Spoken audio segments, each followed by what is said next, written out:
Cartões de crédito, carnês de loja, são tantas as opções que fica até difícil resistir àquele impulso de comprar, né? E assim, o endividamento faz cada vez mais parte do orçamento dos brasileiros. Isso de acordo com uma pesquisa divulgada pela Confederação Nacional do Comércio de Bens, Serviços e Turismo. Essa pesquisa mostra que o número de famílias endividadas cresceu. Para os economistas, o que falta é planejamento. Uma volta no shopping e pronto. A gente vai, passa, olha, às vezes não está nem precisando de comprar e acaba comprando. São tantas ofertas, liquidações, que fica difícil voltar para casa de mãos vazias. Só que é preciso ter muito cuidado nessas compras por impulso. Se a dívida não for paga, o nome pode ser incluído no serviço de proteção ao crédito.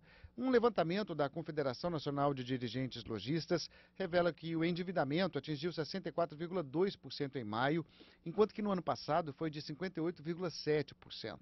A fatia do rendimento mensal dos brasileiros destinada ao pagamento de débitos também aumentou, atingindo 25,8% em fevereiro. É o nível mais alto desde julho de 2006. No ano passado, o índice ficou em 24%. Mas quem são os maiores compradores? Eles ou elas? Em abril, as mulheres lideraram a lista de inadimplentes no varejo. Já os homens assumem a frente quando o assunto é o tamanho da dívida. Se o valor passa de R$ 500, eles representam a maioria dos maus pagadores. Se elas mais compram, elas procuram também estar liquidando seus débitos, renegociando suas dívidas, exatamente para estar com o nome limpo na praça e fazendo mais compras, que é uma especialidade das mulheres. Aqui no nosso estúdio a gente vai conversar com o professor de Economia da Universidade Federal Fluminense, Marco Aurélio Cabral. Marco Aurélio, muito bom dia. Obrigado mais uma vez por estar aqui com a gente, está sempre aqui com a gente na edição das 10. O que é esse perfil, qual é o papel desse perfil para esses números, né? A gente viu que tem dois modelos diferentes, né? A mulher, ela compra mais, mas ela tenta renegociar mais as dívidas, mas agora o homem não, né? Ele gasta mais e tem mais dificuldade mesmo para pagar e até mesmo assumir que está devendo. Eu acho que existe toda uma diferença de perfil de consumidores entre homens e mulheres. Em geral, os homens são um pouco mais racionais, mas eu não gosto de me ater nisso não, Luciano. Eu acho que a melhor maneira da gente ver é o seguinte, olha, hoje aproximadamente 2/3 das famílias brasileiras estão endividadas. Isso em si não é uma coisa ruim, porque eventualmente a gente administrar nossa capacidade de comprar é uma boa estratégia de vida. Agora, o que a gente não pode permitir é que essas contas se atrasem muito. E o cartão de crédito ele tem sido um objeto de atrasos, né? O cartão de crédito é complicado até mesmo porque se você não pagar e esse refinanciamento com juros muito altos, né? Ana, tem uma pergunta? Tem. Oi, professor Marco Aurélio. Bom dia. Bom dia. Professor, muitas famílias acabam alongando o prazo das dívidas para não reduzir o consumo, para manter o mesmo padrão de consumo. Só que agora, com juros mais altos e com custo de vida mais caro também, né? Essa é uma estratégia que pode se transformar numa dívida que não dá mais para pagar? Então, Ana, hoje existe uma preocupação muito grande, né, do governo e das pessoas que estão olhando e estão vendo um perigo com a inflação. Por quê? Porque a inflação ela vai comer um pedaço da renda das pessoas que até agora vinha sendo direcionado para outros fins, inclusive para pagamento de dívidas de cartão de crédito e outros. Então, assim, a gente tem que tomar muito cuidado, não com o montante de famílias endividadas, isso é uma situação normal, mas muito mais com aquelas que não estão conseguindo pagar nem o mínimo do cartão. E aí, com isso, nós vamos enfrentar uma situação em que provavelmente nós vamos ter aumento do mínimo, né? Em vez de 10%, as pessoas vão ter que pagar agora 15% a partir de junho, de maneira a que progressivamente esse endividamento diminua e não aumente. Marco Aurélio, a gente vem com esses números nessa avaliação do início do ano para cá. Agora, até o início do ano, até janeiro, que a gente vinha divulgando, era uma queda no endividamento das famílias brasileiras, uma queda de até 11%.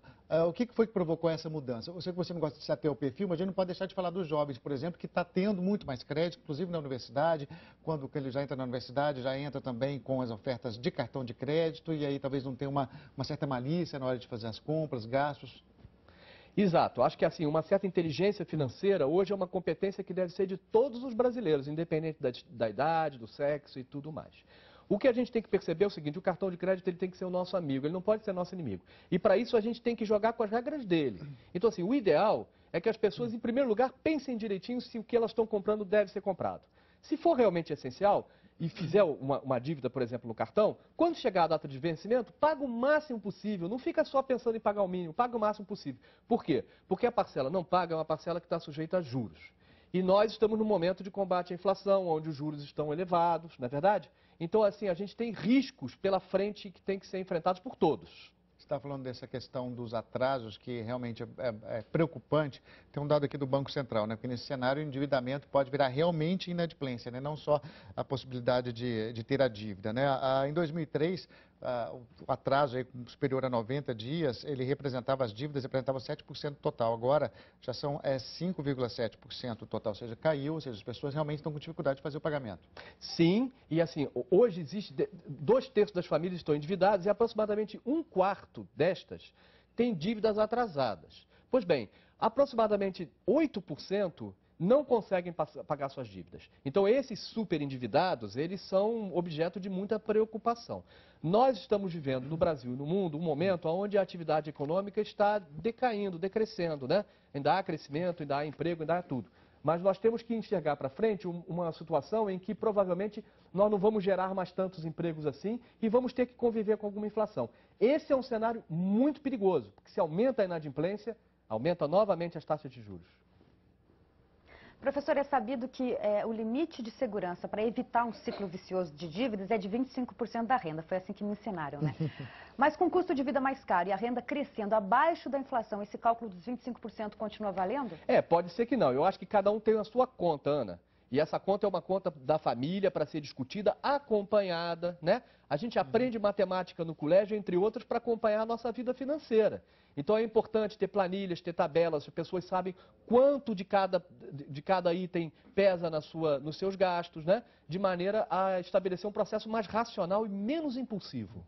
Agora, Marco Aurélio, é claro que o crédito, que é um dos responsáveis por esse endividamento, também aumentou o PIB do país, né, dos 7,5% em 2010. Agora, o aumento do endividamento também pode ter um aspecto positivo, que é frear o consumo e aí diminuir a demanda e conter a inflação ou não? Então, boa parte desse consumo, Luciano, dos meses recentes, tem sido sustentado pela ampliação do crédito, né? Os bancos têm fortes incentivos para aumentar o crédito hoje porque há grande liquidez. Então, cabe às famílias estabelecerem limites de quanto pode gastar. Hoje, ao contrário do passado, a gente tem acesso a crédito e a consumo do jeito que a gente gostaria, só que não do jeito que a gente poderia ou deveria. Falando ainda sobre a taxa de juros e qual é a principal malícia, por exemplo, que o comprador tem que ter? Porque, na verdade, o ensinamento do meu pai não é economista, mas o que ele sempre disse, olha, se for para pagar à vista, você tem a obrigação de conseguir um desconto, porque juros já estão embutidos, mesmo que não seja no financiamento de 2 ou 3 ou 10 vezes, por exemplo, mesmo que não cobre juros, os juros estão lá. Só que hoje em dia esse tipo de negociação está cada vez mais difícil, porque o lojista sabe que o consumidor está mais consciente e tenta ficar mais rígido nesse tipo de negociação. É verdade.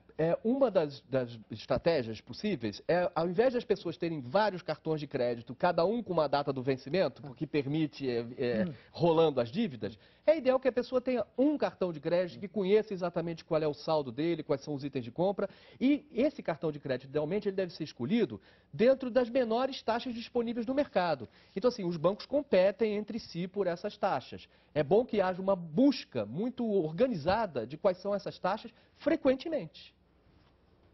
Professor, famílias mais endividadas, elas representam um obstáculo à expansão do consumo nos próximos meses ou o efeito das dívidas ainda não é significativo para impedir o consumo das famílias? Hoje, Ana, o que nós temos é uma lâmpada amarela acesa dos números, não é verdade? Essa lâmpada amarela nos diz o seguinte, olha, se a inflação tiver qualquer deslize de aumento ou a renda do brasileiro cair, isso pode se dar por uma diminuição da atividade industrial, como nós estamos observando lá fora, aumentam enormemente os riscos da gente ter complicações financeiras. E você sabe, né, Ana e Luciano, que quanto mais a gente tem inadimplência, maiores as taxas de juros que os bancos vão cobrar da gente. Então é muito importante que o governo e a sociedade como um todo façam um monitoramento muito estreito sobre o que está acontecendo. Bom, ainda tem as novas regras dos cartões, né, Marco Aurélio? Obrigado aí pela participação. Obrigado a você, Bom Luciano. dia para você. Obrigado.